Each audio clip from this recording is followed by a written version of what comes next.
This is Shivaji. Friends, ட்ரேடை கரெக்டாக அமைச்சிக்கங்க.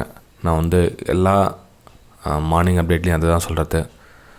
Stop loss இல்லாமல் தயவு செஞ்சு ட்ரேட் போடாதீங்க.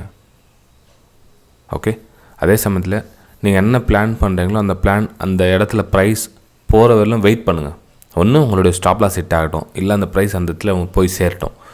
நம்ம என்ன பண்ணணும், கிடைச்ச இடத்துல வந்து வெளியே வந்துடுறோம் ஒரு பயத்தில். அந்த இடத்துல போகுமா போகாதா தெரியாது அப்படின்னு. பரவாயில்ல, ரிசல்ட்டுக்காக வெயிட் பண்ணுங்கள். ஒன்றும் ஸ்டாப் லாஸ் ஹிட் ஆகட்டும், நோ ப்ராப்ளம், ஒன்றும் பிரச்சனை இல்லை. ஸ்டாப் லாஸ் ஹிட் ஆகட்டும், அந்த ஸ்டாப் லாஸ் ஏன் ஹிட் ஆச்சு அப்படின்றத அந்த தவறை திரும்ப பண்ணாமல் அடுத்த டைம் நிகழாமல் பார்த்துக்குங்க. ஏன்னா வந்து இதுதான் இருக்கிறது முக்கியமான ட்ரிக்ஸ். நம்ம நினச்சிட்டு இருக்கோம் ரெகுலராக ப்ராஃபிட் பண்ணுவோம், ஒரு நாள் சின்ன லாஸ் வரும், நிறைய ப்ராஃபிட் வரும் அப்படின்னு நினச்சிட்டோம். அப்படிலாம் கிடையாது. நம்மக்கிட்ட தான் இருக்குது. நம்ம எப்படி ஹேண்டில் பண்ணுறோமோ, ஒரு வெஹிக்கிள் ஓட்டுற மாதிரி தான். அதே மாதிரி ஸ்கிட் ஆகும், கீழே விழுவோம், ஏஞ்சிக்குவோம், பிரேக் பிடிக்கும், பிரேக் பிடிக்காது, கிளச், நிறைய என்னென்ன விஷயம் எல்லாமே கொஞ்சம் கொஞ்சமாக சரிப்படுத்திங்க. ஓகே, சரி ஃப்ரெண்ட்ஸ், வீடியோ பிடிச்சா மறக்காமல் லைக் பண்ணுங்கள், சப்ஸ்கிரைப் பண்ணுங்கள், ஷேர் பண்ணுங்கள். நம்ம 200 லைக்ஸ் மறந்துடாதீங்க. அதே மாதிரி இது என்னுடைய யூடியூப் சேனல் உங்களுக்கு எல்லாருக்கும் தெரியும். இது 25K சப்ஸ்கிரைபர்ஸ் ஆகணும். ஃப்ரீ வெபினார் ஒன்று அரேஞ்ச் பண்ணியிருக்கேன், நீங்களும் வந்து கலந்துக்கலாம். நம்ம குளோபல் இண்டெக்ஸ் பார்த்திங்க அப்படின்னா மார்னிங் இந்த இப்போ நிலவரப்படி பார்த்திங்கன்னா ஒரு மைனஸில் தான் இருக்குது. ஒரு 50 பாயிண்ட்ஸ் நியரஸ்ட் வந்து நெகட்டிவில் காமிக்குது. நாஸ்டாக் பார்த்திங்கன்னா 109 புள்ளிகள் வந்து மைனஸில் காமிக்குது. European market negative. Asian market வந்து நிக்கேவும் SGX நிஃப்டி வந்து நெகட்டிவில் காமிக்குது. ஹேங்ஸெக் வந்து பாசிட்டிவ் இருக்குது. சரி, ஓகே, இதெல்லாம் நமக்கு எந்த அளவுக்கு யூஸ் ஆகும் அப்படின்னு நம்ம சார்ட்டில் போய் பார்த்தோம் அப்படின்னா, இது வந்து நம்ம நிஃப்டி 50யோடைய சார்ட். இது 10 மினிட்ஸ் டைம் ஃப்ரேமில் நான் வந்து ட்ரா பண்ணி வச்சுருக்கேன். ஓகேங்களா, நேற்று வந்து நம்ம சொன்ன இந்த லெவல் வந்து அப்படி வரும்னு சொன்னேன். ஸோ அந்த லெவலில் மென்ஷன் பண்ணுங்க, நல்லாயிருக்கும் அப்படின்னாங்க. சரி, ஓகே, எப்படியும் பார்த்துலாம், மென்ஷன் பண்ணிடலாம் அப்படின்னு பார்த்தீங்கன்னா ஃப்ரெண்ட்ஸ், இப்போது இந்த 17,800 அது வந்து ஒரு சப்போர்ட்டாக ஒர்க் ஆகும். ரைட்டுங்களா, 17,800 இது ஃபஸ்ட்டு ரெசிஸ்டன்ஸ் இருந்தது. இப்போ வந்து இது வந்து சப்போர்ட்டாக ஒர்க் ஆகிறதுக்கு வாய்ப்பு இருக்குது. இந்த சப்போர்ட் பிரேக் பண்ணிடுச்சு அப்படின்னா நெக்ஸ்ட்டு லெவல் பார்த்திங்கன்னா 17,660 வந்து நெக்ஸ்ட்டு சப்போர்ட். அதாவது இந்த கேப் ரீஃபில் பண்ணிவிட்டு இங்கே வந்து ரெஸ்ட் எடுக்கும். ஓகேங்களா, ஸோ இந்த ரெஸ்ட்டு எடுத்து ஒரு பேஸ்க்கு சின்னதாக ஒரு பேஸ் அமைச்சிட்டு அகைன் வந்து கீழே வந்து நெக்ஸ்ட்டு சப்போர்ட் 17,500. சிம்பிள் தான், வேறு எந்த கம்பசுத்திரமும் கிடையாது இதில். சிம்பிளாக சொன்னோன்னா, அதாவது இது ஃபஸ்ட்டு சப்போர்ட் 17,800. ரைட்டுங்களா, அதாவது இப்போ ஓடிட்டுருக்க லெவல் தான் 17,800 வந்து லெவல் பிரேக் ஆகிடுச்சு அப்படின்னா 17,660 வந்து நெக்ஸ்ட்டு சப்போர்ட்டாக ஒர்க் ஆகும். அந்த சப்போர்ட்டும் பிரேக் பண்ணிடுச்சு அப்படின்னா 17,500 17,500 வந்து நெக்ஸ்ட்டு சப்போர்ட்டாக ஒர்க் ஆகும். ஏன்னா பேட்டர்ன் வந்து இந்த பேட்டர்னில் ஃபார்ம் ஆகிருக்குது.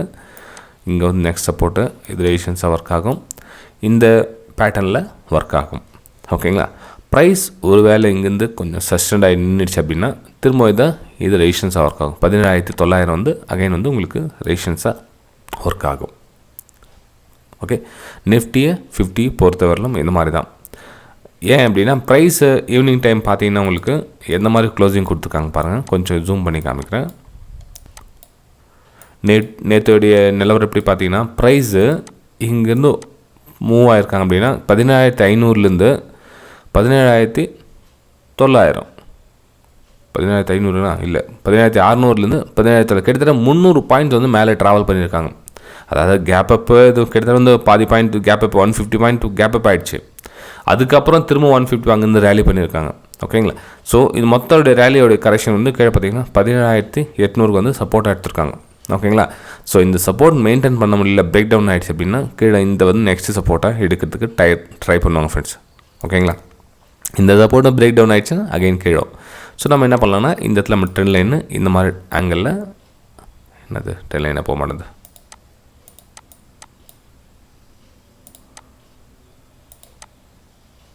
ட்ரெண்ட் லைனு நீங்கள் இந்த மாதிரி ட்ராப் பண்ணி வச்சுக்கோங்க. அப்போ உங்களுக்கு கொஞ்சம் அண்டர்ஸ்டாண்ட் ஆகும். ஓகேங்களா, ஸோ இந்த லெவல் 17,800 லெவல் பிரேக் டவுன் ஆகிடுச்சுன்னா இங்கே சப்போர்ட் இருக்கும், அகைன் கொஞ்சம் மேலே போக ரீடெஸ்ட் இருக்கும், அகைன் வந்து ஃபால் ஆகும். ஓகே, ஸோ நிஃப்டி 50 பொறுத்தவரையிலும் இந்த மாதிரி கண்டிஷன் உங்களுக்கு, அது எல்லா டைம் ஃப்ரேம்லேயும் உங்களுக்கு காமிச்சிட்டு, அதாவது லாங் டைம் ஃப்ரேமில் நம்ம காமிச்சுன்னா உங்களுக்கு இன்னும் ஈஸியாக அண்டர்ஸ்டாண்ட் ஆகிருங்க. இது 1 hour டைம் ஃப்ரேம். இது 1 hour டைம் ஏன் எப்படி நம்ம ட்ரெண்ட் லைன் ட்ரா பண்ணோம் அப்படின்னு உங்களுக்கு தெரியணும் இல்லைங்களா? ரெசிஸ்டன்ஸ் சப்போர்ட் ஒர்க் ஆகும், திரும்ப வந்து இதில் சப்போர்ட் ஒர்க் ஆகுது, சப்போர்ட் பிரேக் டவுன் ஆச்சுன்னா நெக்ஸ்ட் சப்போர்ட். இது நிஃப்டி 50யோட சார்ட்டு. நெக்ஸ்ட் வந்து பேங்க் நிஃப்டி 1 hour சார்ட். இது 1 hour சார்ட்டில் என்ன கண்டிஷன் இருக்குது? ட்ரெண்டு அப் ட்ரெண்டில் போயிட்டுருக்கு 1 hourல. சரி, ஓகே. 1 hourல அப் ட்ரெண்டில் போயிட்டு இருந்தாலும் என்ன ஆகும்? ப்ரைஸு லிட்டில் பிட் கொஞ்சம் கரெக்ஷனில் இருக்குது. இப்போ நம்ம 10 minutes டைம் ஃப்ரேமில் போகலாம்.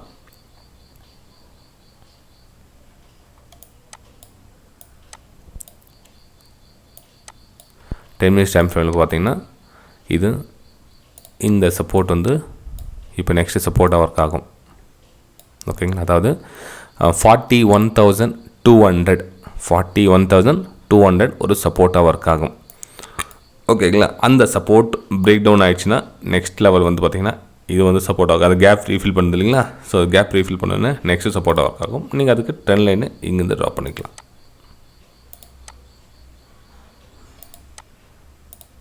கொஞ்சம் மேலே எடுத்துக்கலாம்.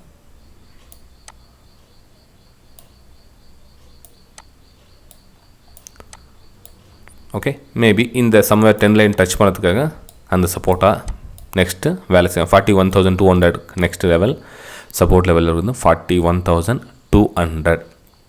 ஓகேங்களா? இது பேங்க் நிஃப்டியோட சார்ட்டு. சரி சார், பேங்க் நிஃப்டி திரும்ப ரெசிஸ்டன்ஸாக எங்கே ஒர்க் ஆகும் அப்படின்னு நீங்கள் கேட்டிங்கன்னா 10 லைன் மேலேருந்து நம்ம ட்ரா பண்ணுங்கள். இது ரெசிஸ்டன்ஸாக ஒர்க் ஆகும். மேலே 41,600 650 அந்த ரேஞ்சில் வந்து ஒரு ரெசிஸ்டன்ஸாக ஒர்க் ஆகும். ஓகேங்களா? ஸோ மார்க்கெட்டு கேப் டவுன் ஆகாமல் ஃப்ளாட்டாக ஓப்பன் ஆகுது அப்படின்னா நீங்கள் இங்கேருந்தே கூட கணக்கு எடுத்துக்கலாம். மார்க்கெட் பெரிய கேப் டவுன் எதுவும் ஆகல, நேற்று ரேட்டு ஓப்பன் ஆகுது அப்படின்னா ஸோ நீங்கள் இந்த பிரேக் டவுனில் கூட நீங்கள் சேல் பண்ணலாம். ஸோ இங்கே வந்து பார்த்தீங்கன்னா 41,200 அங்கே ப்ராஃபிட் புக் பண்ணலாம் ஃப்ரெண்ட்ஸ். ஓகேங்களா? இது பேங்க் நிஃப்டியோடைய சார்ட். பையிங்காக வியூ அப்படின்னு பார்த்தீங்கன்னா கொஞ்சம் வெயிட் பண்ணுங்கள். இந்த இடத்துல சப்போர்ட் எடுக்குதான்னு பாருங்கள். ஒரு 10 நிமிஷம் 20 நிமிஷம் ஒரு ஹையர் ஐ ஃபார்மேஷன் ஆகுதுன்னு பாருங்கள். ஹையர் ஐ ஃபார்மேஷன் ஆச்சுன்னா நீங்கள் அதுக்கப்புறம் இங்கேருந்து கொஞ்சம் தூரம் பார்க்கலாம். ஆனால் பையிங் சார் அவ்வளோ ப்ரிஃபர் பண்ண மாட்டேன். ஏன்னா பையிங் நம்மளை பிரேக் அவுட் 41,600 மேலே க்ளோசிங் கொடுத்துச்சுன்னா நம்ம பையிங்காக நம்ம வியூ பார்க்கலாம். அதுவெல்லாம் பையிங்காக வேணாம். ஏன்னா இந்த ஜோனில் உள்ளே இருக்கிறதுனால வந்து நம்ம சேலிங்கான வியூ பார்க்கலாம். ஏன்னா இதெல்லாம் வந்து ப்ரீவியஸ் சப்போர்ட் பிரேக் பண்ணி கீழே வந்துச்சுன்னா நம்ம சேலிங்கான வியூ பார்க்கலாம். அதாவது 41,200 வரல நம்ம அதனுடைய ரூட் இருக்குது. ஸோ அதனால் வெயிட் பண்ணலாம் ஃப்ரெண்ட்ஸ். ஓகே, சரி ஃப்ரெண்ட்ஸ், வீடியோ பிடிச்சதான் மறக்காமல் லைக் பண்ணுங்கள், சப்ஸ்கிரைப் பண்ணுங்கள். 25K சப்ஸ்கிரைபர்ஸ் ஆனோன்னா ஃப்ரீ வெபினாரில் நம்ம எல்லோரும் மீட் பண்ணலாம். Okay, bye friends.